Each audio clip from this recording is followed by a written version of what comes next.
Sou Andréa Mota Paredes, presidente nacional da União Brasileira de Trovadores, bem como da Seção Curitiba, além de membro efetivo da Academia de Letras José de Alencar.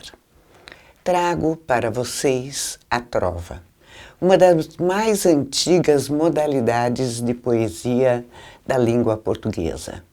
Ela tem origem na Idade Média, junto com os senhores feudais.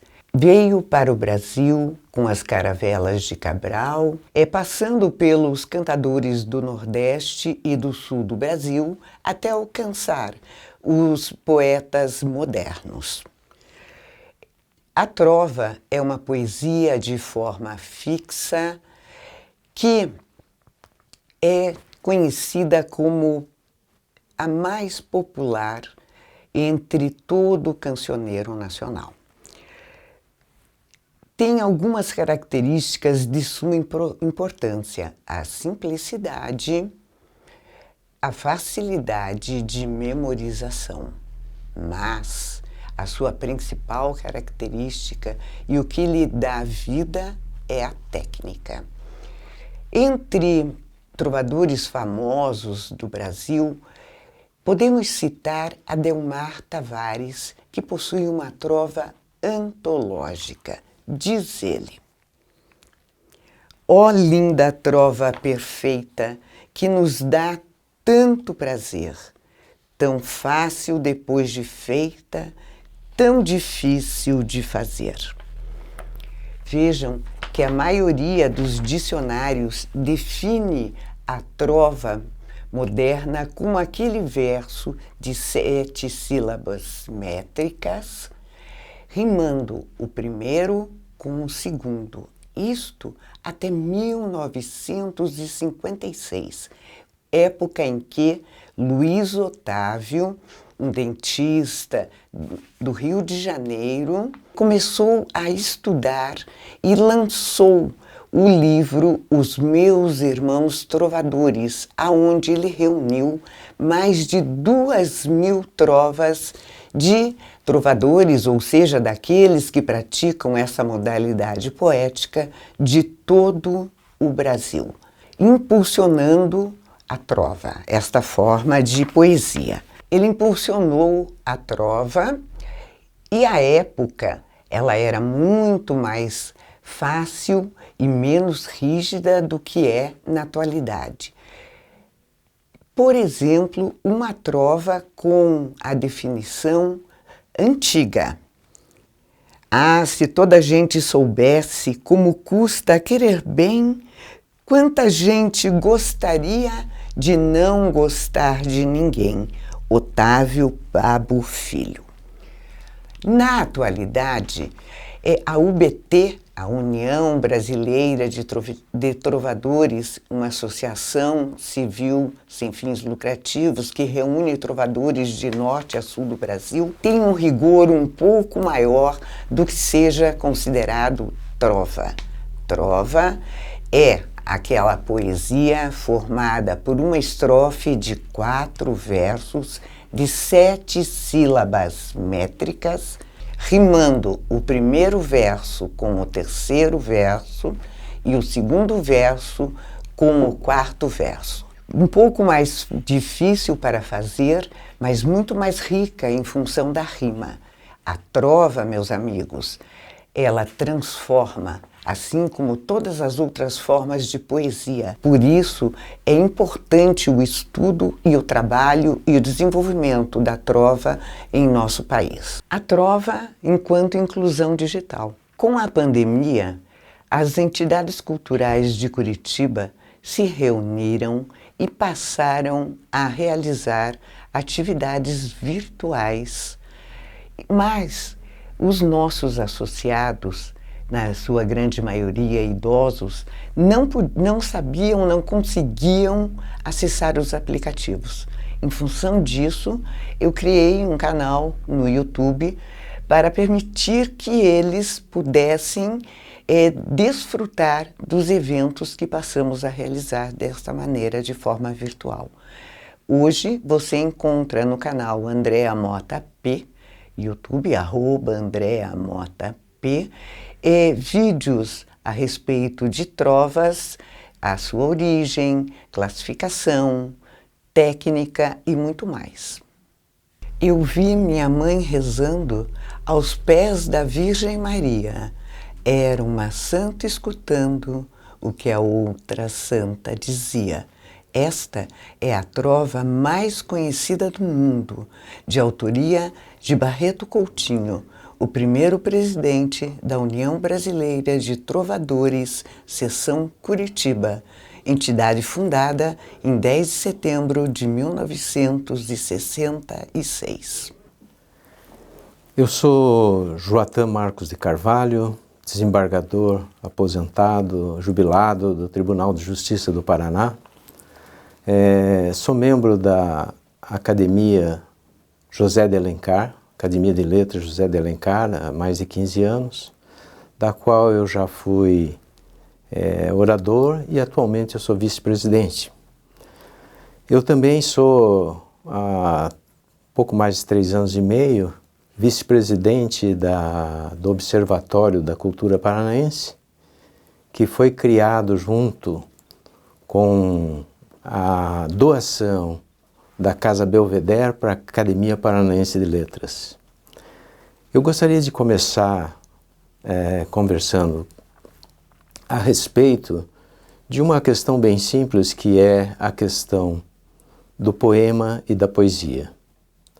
O poema é, na verdade, uma obra escrita que pode ter vários formatos. E a poesia, por outro lado, é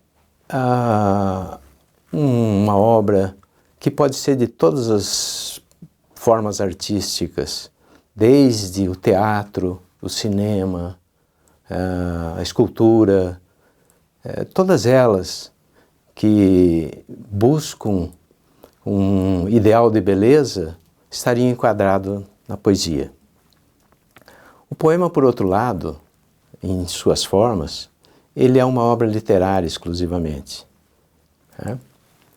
Mas isso é uma breve introdução que eu gostaria de dar continuidade, falando da importância das obras artísticas para a cultura e o desenvolvimento pessoal das pessoas. A literatura é de suma importância para o desenvolvimento das pessoas. E as obras literárias têm uma grande importância no sentido de trazer às pessoas um conhecimento que só se aperfeiçoa com a leitura, com o desenvolvimento, com o estudo que se faz. Há estudos no sentido de que se pensa melhor quando se conhece as palavras e o uso que se pode fazer delas. Esse talvez seja o desiderato, seja o objetivo de se cultuar a cultura em todas as suas formas e mais especificamente a literatura. Se não se cultua isso, e isso, na verdade, é o objetivo das academias, dos centros de letra, de todas as entidades voltadas para a cultura, que é o melhoramento, o aperfeiçoamento do ser humano em sua linguagem, em seu comportamento e no seu conhecimento, no seu desenvolvimento, na sua cultura. E é por isso que as pessoas se dedicam a isso. É claro que tudo é necessário de aprendizagem. Então,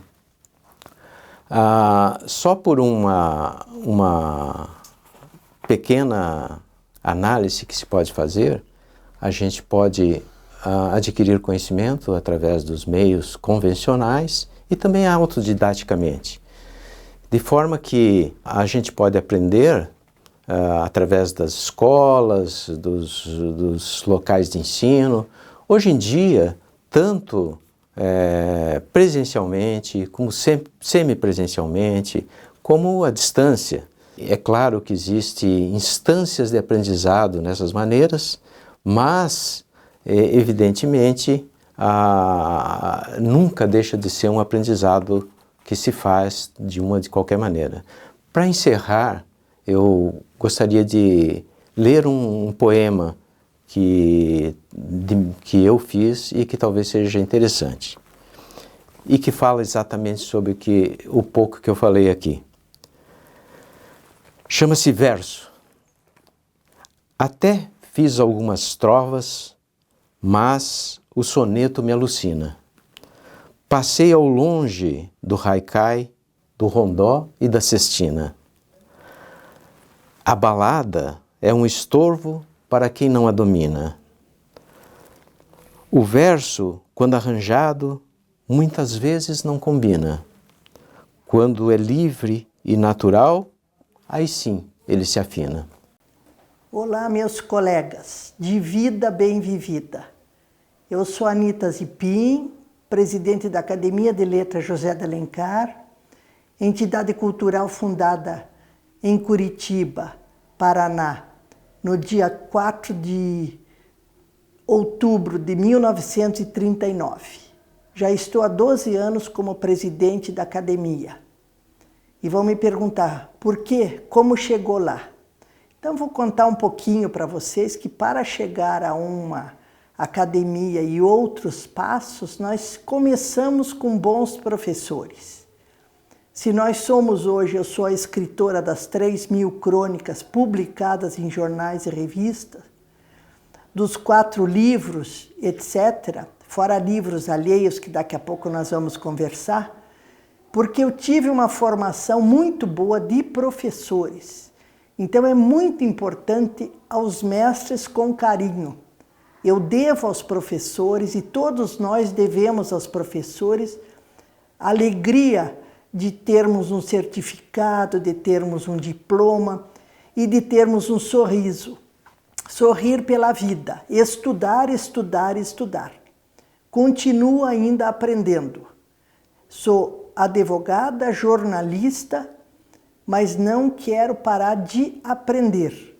Pratico natação 4.000 metros por dia, também ajuda a fazer com que o cérebro funcione, mas sempre enfatizando a importância de nossos professores para nós, escritores, e para todos os jornalistas, para todos os profissionais de outras áreas.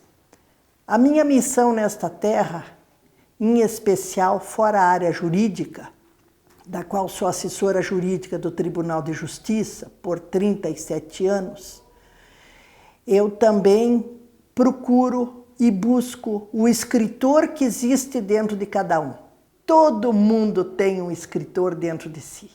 Aquele escritor que quando ele lê um texto ele gosta, aquele escritor que quando ele recebe um convite ele adora, e aquele escritor que também não gosta. Então é o escritor que tem dentro de cada um. Aí eu busco esse escritor e, pasmem, eu já estou no talvez 10º livro alheio que eu fico com a maior alegria do mundo de poder coordenar um trabalho. Então posso dizer o desembargador Joatã Marcos de Carvalho, que é o meu vice, que também está conosco neste evento. Eu trabalhei com ele no tribunal e vinha dentro dos processos um que outro poema. E eu disse, desembargador, o que é esse poema? Eu de vez em quando escrevo um poema. Ele já está no 4º livro. E hoje é meu colega de academia, assim como nós vamos ter outros colegas bons de academia, a começar pelo nosso pró-reitor, que é maravilhoso, Nelson Castanheira. Ao professor Nelson Castanheira e toda a sua equipe, eu começo agradecendo todo o trabalho que vocês estão fazendo pela cultura e pela educação do Brasil e do mundo. Não parem de estudar. Vamos para a pós-graduação, vamos para o que vocês quiserem, mas não parem de fazer cursos, não parem, aprendam. Se for o caso que forem os palestrantes, vai ser maravilhoso. mas não parem.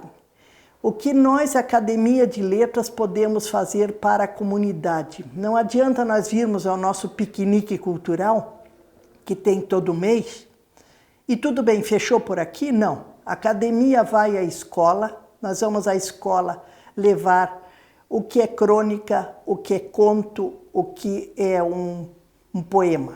Eu rapidamente falo de crônica, que é a minha especialidade, dizendo a vocês que crônica tem que ter um começo, meio, fim. É um texto menor, não é um texto jornalístico e tem que ter um final. Ou é uma crítica construtiva ou realmente emocionante. Vocês podem escrever, façam um diário e de repente uma Anita da vida vai passar por vocês e eu estou à disposição desse Brasil e desses alunos maravilhosos dessa Uninter, ainda mais que o professor Wilson Pickler, o nosso diretor-geral, faz parte de minha academia, para ajudá-los a escrever o livro de vocês.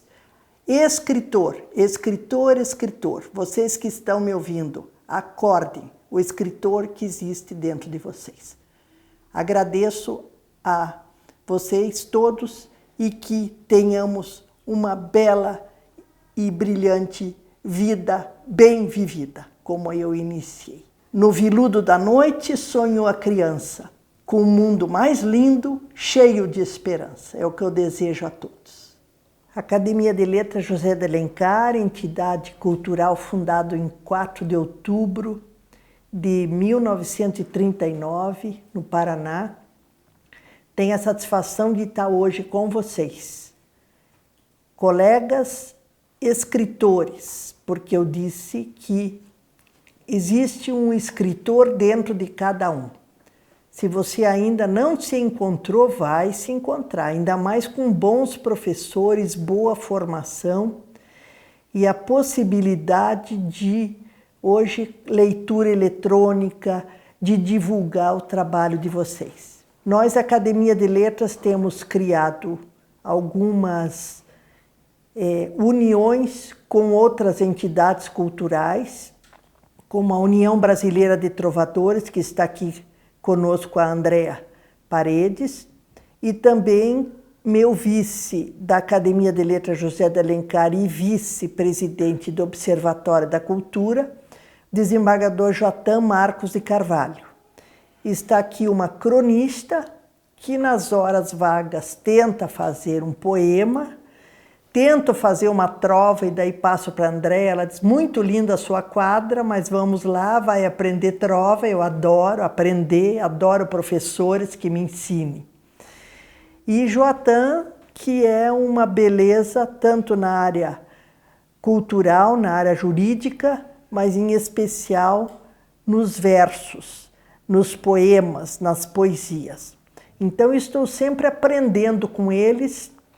Para tanto, precisei de muitos e muitos professores para chegar, como eu falei, a 3.000 crônicas, para chegar a 4 livros publicados e 10 livros alheios que eu fui coordenar, buscando o escritor que existe dentro de cada um.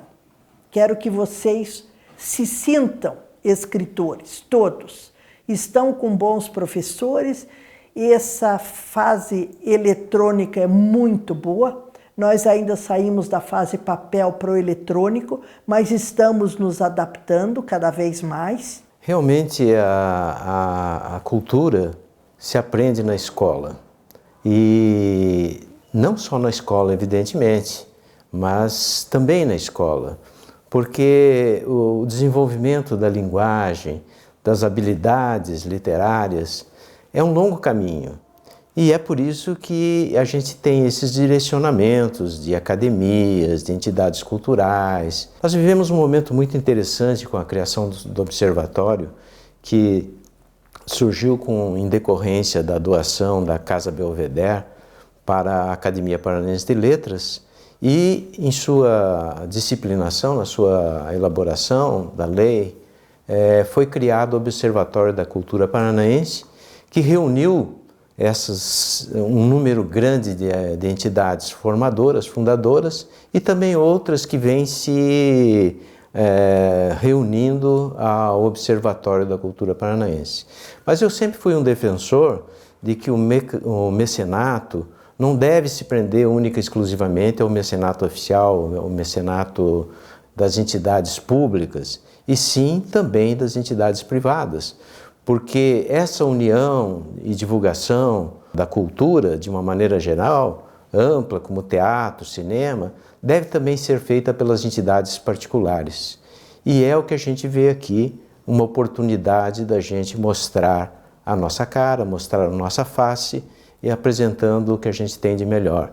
E muito sucesso para todos aqueles que nos prestigiarem. Eu gostaria de também agradecer ao Uninter pela oportunidade de participação nesse simpósio, de falar sobre a importância da era tecnológica para as entidades culturais, porque com a divulgação em redes sociais, o trabalho de nossos acadêmicos e de nossos associados chega também a um público mais jovem. E peço licença a vocês para encerrar com uma trova de minha autoria.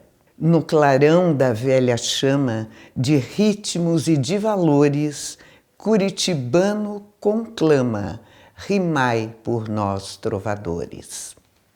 Obrigada.